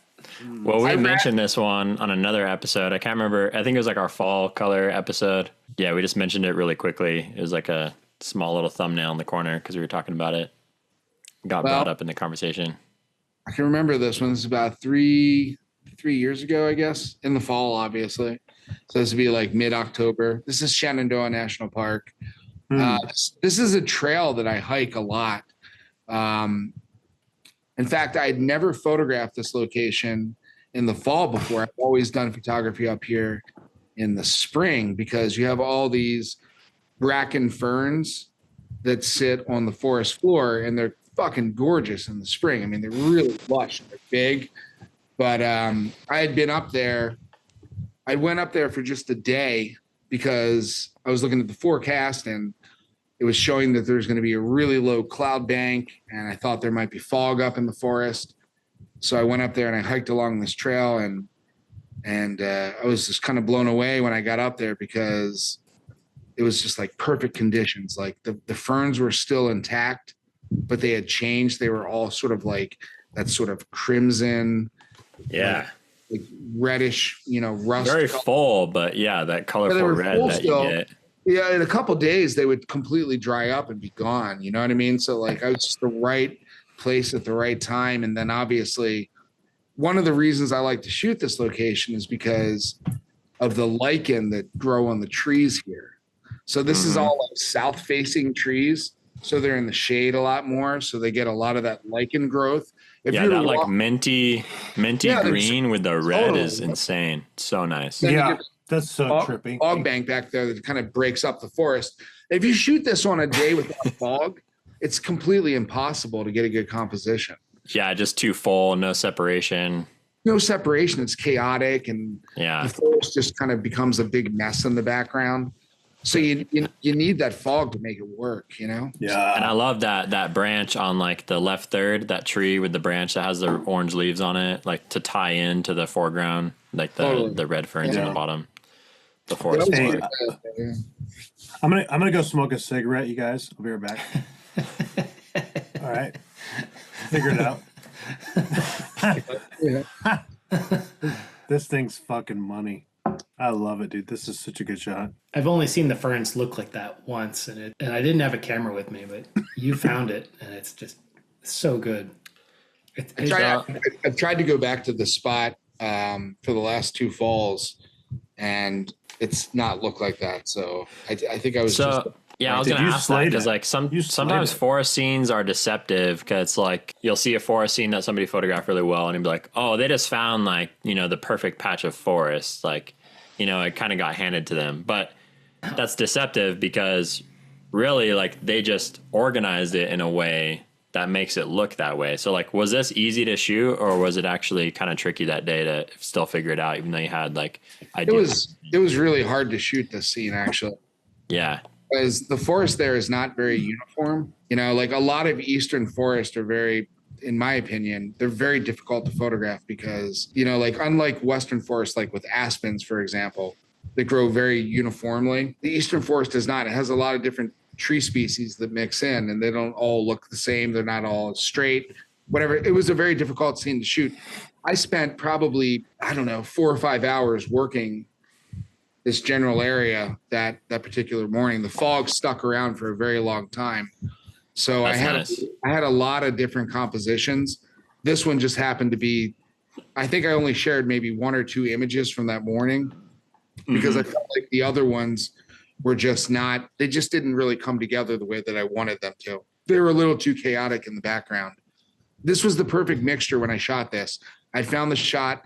The fog came in very, very nicely. It was thick enough that it kind of softened the background, but it wasn't so thick that it obscured all of the trees in the background. So it was definitely a process. I spent a lot of time working this particular area of forest up in Shenandoah. What I really like too is like it's asymmetrical, but it feels very balanced still. A lot of people think you need like perfect symmetry to have like nice balance, but this one is asymmetrical because you have like more space on the left side than you do on the right side with like the last tree closest to the edge. And then you have that one branch on the left third with the leaves. That's, you don't have that on the right side, but it still just feels very stable. I think that like symmetry is obviously a thing that we all strive for, like in compositions, but it's such a rare thing to experience in nature. Yes, it feels very inorganic. It doesn't happen very often, right? Where you find a scene that's like completely perfectly symmetrical. So you got to try to find a balance with that somehow. And I think it does a lot of justice to the landscape to show the sort of almost imperfections in a beautiful kind of a way, Well, I think it balances out because you have kind of you have more space on the left side, like the trees are more spaced apart, but then on the right side they're more clumped together. So like, those two things offset one another. And so even though it's not symmetrical, it still balances out nicely. And so, right. Well, plus I think like the way that this is composed, when you first look at it, it's so engaging. The way the trees are arranged, it pulls you in. Like it's like immediately like you want to go into this photo. So even if there is some kind of like the symmetry isn't exact, like that's not what struck me about this image. Like I kind of stepped back and I was like, oh yeah, there's definitely a symmetrical aspect, but it was really just such an engaging image. It just, kind of pulls you through it the way that you have it composed. I think that's the dominant element of the composition and why I think it's so well composed. Pulls your pants down. Really does. It does. Come to daddy. Cigarette for the fall. Fuck yeah. Thanks, guys.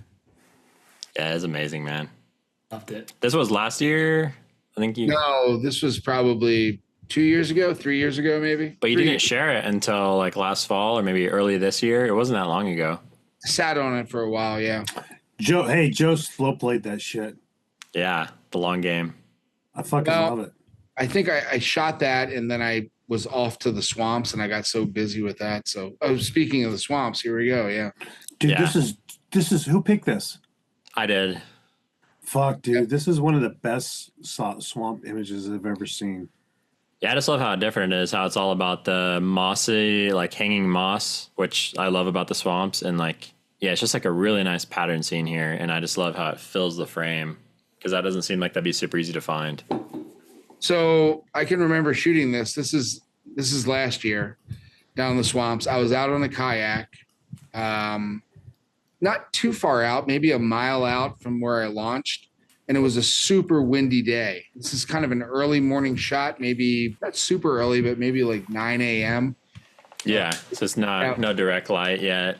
No direct light. It was kind of an overcast. It wasn't overcast, but there was a lot of cloud cover that day. Like the sun was in and out. And I was just sitting in my kayak watching the moss blow around in the trees. I hadn't shot an image in probably an hour or more. I was just sitting out on the water by myself in my kayak. I was all alone. I wasn't on a workshop. I wasn't doing a workshop. I just went out there on my own that morning, and I was just watching the moss blow around. And I was like, wow, like this is absolutely incredible to be out here by myself on the water. And I just fell in love with the way the patterns in the moss and the color of the trees, the needles were coming through. And so I started working this scene, and I think I spent a pretty good amount of time photographing this. It was shot at a relatively high ISO with a fast shutter speed because I wanted sharpness, and I was shooting handheld, sitting in a kayak on the water. But I was trying to wait for the moss to kind of start to blow in this sort of. So it's more diagonal instead of vertical. I wanted a diagonal flow in the moss. So I just spent a lot of time shooting this shot, and it was one of my favorite shots from down in the swamps.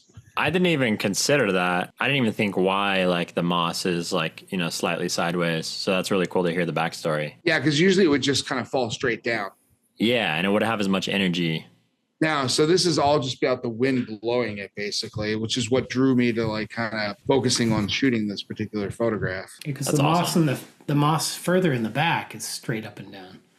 Yeah, so as you get back, so like it's hard to tell because it's a very compressed image with a long lens. It's about maybe a 300 millimeter lens that I was using. I was probably shooting with my 100 to 400, so I was somewhere between 3 and 350 millimeters for this. So it's super compressed. And the way that the trees are down there in the swamp is the cypress kind of grow together, and then the limbs push out a little bit. But there are limbs that will sit back into the grouping. So back there in the deep part of the image, the wind's not hitting any of those trees back there. So the moss is just kind of falling straight down like it normally does.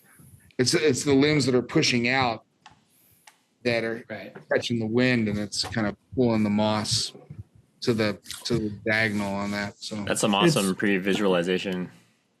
This is super incredible, dude. This image is one of my favorites from there. I've seen a lot from there. This is so good. There's so many people shooting down there now, so it's hard to make creative images in the swamps any longer. That's for damn sure. This is beautiful. You have a lot of nice stuff though. It was hard to pick one, but this one just felt unique to me from what I've seen from other people. You had a lot of really nice foggy ones and like ones with incredible light and stuff that were a little wider, that show like the reflections and stuff that were super sick. But yeah, I wanted to share this one because I just loved like how it just felt very, very personal compared to some of the other stuff. I mean, there's just so many like good photographers that have been shooting in the swamps. I mean, like David Thompson had been shooting in the swamps before I was shooting in the swamps. I looked at David's work and I was like, holy shit, man. Like, what am I going to do that David hasn't done already? Right. That's how I feel. Yeah. I mean, but it's true though, right? I mean, yeah, no, he owned it. So well, you've done some nice stuff.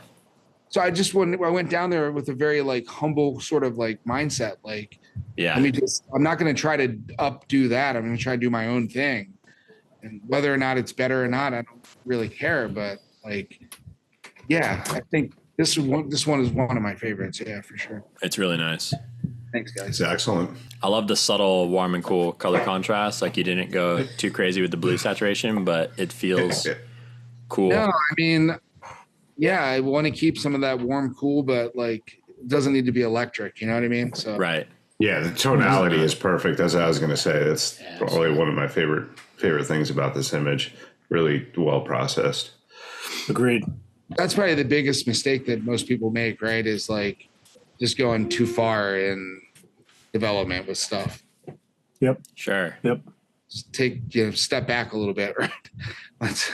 I've had to learn that lesson myself over the years, obviously. So your stuff's really dialed in now.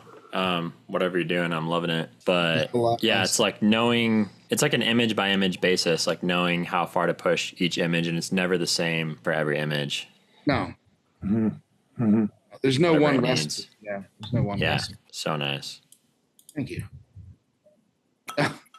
That's Mike's backyard. So you know why I chose this one? This is talking about himself. Exactly. Yeah, this is about 5 miles, not even from my house, but one of my his property. It's not too far, to be honest with you. But one of my absolute favorite places to photograph, like anywhere, not just in Vermont. And I just absolutely loved your treatment of this and the way you captured the reflection and that cloud up on the bank. This isn't Chittenden, Vermont, by the way. I don't know, for something that I see all the time and I made tons of images of, like this one just stood out. And it's like remarkable to me that you see it, a couple of times a year, maybe at the most. And you came away with this like incredible image of this scene. So perfect timing as far as the foliage is concerned. I'm guessing this is in the morning based on the direction the light's coming from. That's just after sunrise. Yep. So the sun's rising from the east there. So it just really captured the way that this place feels on those like crisp autumn mornings. So great image. Thanks, Mike. Yeah. I can remember, I think the first time I actually photographed from this location was probably back in like 2000 or 2001. So I don't get there often, but I've been visiting it for a long time. And, honestly, I was kind of feeling a little skeptical about shooting this spot. I always tend to take workshops here because I know that it produces very well and there's a lot of good stuff to photograph, but I hadn't seen very good conditions there in like several years. And just on that particular morning, it was just kind of perfect, right? Because you had like really nice sort of early morning soft light. The reflection was good. There was that beautiful bit of like fog or mist right above the trees. It kind of lined up perfectly. And it's just like one of those situations where it's like, I didn't do any of the work at all. I just showed up. Literally, exactly. Mother Nature did all the work there because I've been there so many times in the past where like I hadn't made a good image, right? Kind of stumped me. And then on this morning, I was like, oh shit, okay, it's all coming together now. So cool, let's do it. Great job. Thanks, man. It's really hard to shoot now from this same spot. It's, I don't know when the last time you were there, but 2 years ago. It's way over. Yeah. So way overgrown now. They stopped managing that edge where you can kind of perch yourself to get this view. So it's really difficult now. And then they put a big boat launch in there. Oh, really? So that's in the way now. I mean, you could probably shoot around that. New boats when he there you go. Gets it. But it's not, unfortunately, the unobstructed shot of this location is harder and harder to get. Yeah. Well, so good that you got it while you did, for sure. Guess so. Yeah, I'm happy. Yeah, I like the way that the reflection is broken up in this too. How like normally I would bitch about the fact that there's some wake on the water back there, but I like the way that it kind of breaks it up in this particular shot. So adds a little bit more of a layering to the image, I think. A little bit more separation between the horizon and the reflection for sure. Right. Yeah, a little bit more depth. Yeah, it was a good morning. It was nice and cool. I loved it. It was good. Yeah, it's nice. Thanks, guys. You can see how those, like when you're back in the swamps, you're talking about like the color saturation, but the reds here just go insane so fast. Oh, yeah, you got to really be careful with it. Yeah, it's just, they're on fire. You can oversaturate that stuff so easily. I mean, without even I often undersaturate it. Like I'll pull down the saturation because if you add like levels, contrast, it's just going to push it more, and then it's going to, even if you don't add saturation. I tend to keep most of my autumn images development style, or I have to go back and like selectively pull back like colors in the reds and the yellows because it, like as you build those adjustments, the color saturation just gets batshit crazy really quickly. You know what I mean? So, yeah. Yeah, especially these forests. Up to you. Right. Marinating the chicken.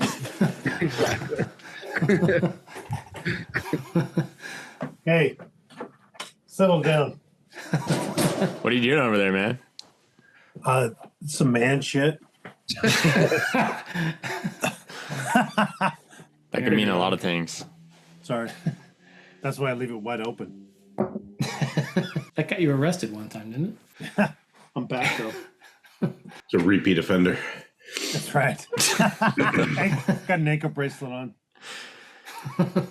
That's getting weird. This image, I remember when you posted this just a few months ago. This is from the trip where you were out there while I was also like out and about, and we didn't get to hang out at all. But Dude, this is dope. yeah, really nice drone shot of a area that I'm very familiar with, and I just feel like this is like a composition masterclass. Like it's seemingly so chaotic, but like every line is doing the perfect thing, and you just like framed it up so nicely. Thank you. Yeah. I was really impressed. That was a good evening out there. I love this spot. The spot's a great spot. Yeah. I mean, it's hard to go wrong out there at this, Southwest, but you're right though, Eric. I mean, like when you put a drone up in the air, this shit gets overwhelming quickly, right? So you can go wrong for sure. Easily go wrong. So you got to pay attention. You nailed this one, dude. I mean, it's so well put together. Well, it was really nice light too, because there's some light coming across the landscape in this image. So it's like kind of defining the little bit of side light. There's a little bit of side light coming through. Yeah. But slightly diffused, right? So not too harsh. Yeah, it wasn't harsh at all, but it was very diffused. But there was definitely a bit of a light coming through on the landscape. It was there. You could see it. The only thing that bothered me about this shot, I don't know if it bothers you guys, but I've always been is the one hill that's kind of like in the upper middle is crumbling apart at this point. And I don't think it ruins the image. I don't think it ruins it either, but like every other hill in this area is like perfect. Pristine, yeah. Right? And that obviously is just like an area where like it got like maybe too much rain or something, or the wind blew the wrong way, and it's all right. No one's walking around over there. Yeah, no one's walking around over there. That's a hell of a place to walk around. I mean, you know where this is, Eric, right? Yeah. So, yeah, out on the other side of the river, and yeah. So. Yep. Yeah, me and Mikey were down here in March in that same area. Great spot. Around. Yeah. Yeah, we didn't fly our drones or anything, but. Did you guys camp out there? Yeah. Camped all over. Yeah, it's amazing out there. Funny story. First time I tried to drive out to this spot, I went in from Goblin Valley in the winter, and I got like 3/4 of the. I'd spotted this on Google Earth, and I marked it. I was like, "Oh, this looks cool as shit. I got to get out there and check it out." And I went out like 3/4 of the way in the winter. It was like February or March, and I was coming up one of those steep embankments through that bentonite sort of clay, and it was snow all around, but the snow had started to melt. Oh man, it turns into fucking grease. My truck just went like. Yeah, dude. I've had some really hairy experiences driving on those roads. On the edge of like a 15-foot drop, and just got caught on it. Yeah, and I ended up just sleeping there that night until it froze over in the middle of the night, winter, before I could drive out because it was just so. Yeah, weird. You needed to harden it. It just stacks up. It was so sketchy. It was like, fuck. Yeah. Yeah, I've had some experiences like that. I actually rolled my old Xterra a few years ago out by Factory Butte, rolled it off the road. Oh, really? Yeah, totaled it. Like that, dude. I don't know how I survived, but there's like that one spot where there's like, it's like the only spot where there's like elevation gain at all. And I was coming down it like around the corner, and I was like sliding. That wash? Yeah, I was sliding into like the hill, so I overcorrected, and then I flipped off the edge like and landed in the wash down below. Damn, son. Dude, that is wicked. Totaled, yeah. It was, there was like dirt inside the car, like every window was smashed, like all the tires blew out. Jesus. Hey, completely ruined. Charges for the game. 100%, yeah. Got some insurance money, bought a Toyota Corolla, used that thing for like 10 years. There you go. Now I got a Tacoma. A little more ground clearance. That's right. Speaking of, did you ever get new tires for that thing? The Tacoma? Not yet. They're still they haven't completely worn out, so I'm putting it off. You got some slicks. You got some slicks on that baby. Those are good for the summer. Fuck it. Yeah, they're still good right now. Those are good for what do you call that? When you're sliding a little bit. Yeah. Drifting. Yeah, that's some drifting. Summer drifting. Tokyo Drift. Yeah. Tokyo drifting. Tokyo. Badlands. All In right. Utah. Yes. In Utah. Yeah, it is really nice, though, man. When I saw you post this, I was like, damn, that's a composition right there. Thanks, man. I appreciate that. I do. I haven't flown my drone in a long time. You know, I only fly it like twice a year. Yeah. I do it in the like sort of the spring, winter out in Utah. I'll take it out and then I'll do some stuff like Ian does down in the marsh and and sort of like the estuaries that we have down here. And that's about it, really. Mm-hmm. Mostly it's just with the regular camera, but it is a great tool when you get to use it. But I'm not like I'm not a drone photographer. You know what I mean? Like, Yeah. it's just something I do every once, which is fun. So Especially when you're in this area, because it's just insane once you get up in the air. Like, it just completely it just changes. kind of And works out here really well. you can see so much. Yeah. Totally. Lends itself to it really, really well. That's why I bought a drone, because of that area. Yeah, me too. Hold on. It's got dark over there. I know, he's like eating. There we go. You get better. Yeah. Got dark out here, the sunset. So Sunburn's a lot better. sure does. Yeah, I know, right? So, Yeah, you're looking skin healed. I'm healing up. Well, that was good stuff, man. I knew it would be, Yeah. but Awesome images. Thanks for having me, guys. Joe, yeah, man. thank you for coming what on. Bring it out. you brought the shit, Love dude. to do it again sometime. Fuck yeah. Yeah. Definitely. If you ever want to come back on as a co-host, guest Oh, let's co-host, do it, man. That'd be sick. totally down. I like drinking beer Yeah. and bullshitting and talking about photography. So That's what we Hell do. yeah. you guys are right up my alley. So Dude, we gotta get Joe back on. We gotta brother get him from on another mother, as they say. Yeah. we gotta have him on as a co-host. Right on. All right. So how Do do it we up. do like a line of Coke or something to end the show or what? That's how you're supposed to start it. You didn't do that before we started? Yeah, No, man, I was waiting till the end. hey, you gotta get up to get down. And it'll be up all night. Whoa! You already finished your beer, Joe? Yeah, man, it's all gone now. Joe doesn't fuck around. I like it. No, you get straight to the point. No, that's who we need on the Put them game. back. Put them back. Yep. This bottle is not getting This- finished tonight. That's how you get the Shit. invite back. You fucking Like, come on. you know what, man? Kill it. Like you It is. look, dude. I look at you. I see my brother. Really? Ooh. You guys are like spitting images, actually. I get that a lot. Like I have like a familiar face or I don't something. know. Yeah. So, Very generic face. Yeah. Just Generic. blend in with Average, that. average white dude. average white guy. Yeah, I guess. Yeah. All right. Anyway. All right, Good boys. shit, man. Yeah, Well- thanks, buddy. Yeah, thanks, guys. man. Good Awesome meeting having everybody. you. Good seeing everyone. Cheers, Hey, man. good Yeah, stuff. cheers. Good Till stuff, next Joe. time. Cheers. Yeah. Till next time, boys. See ya. Loved it. Yeah.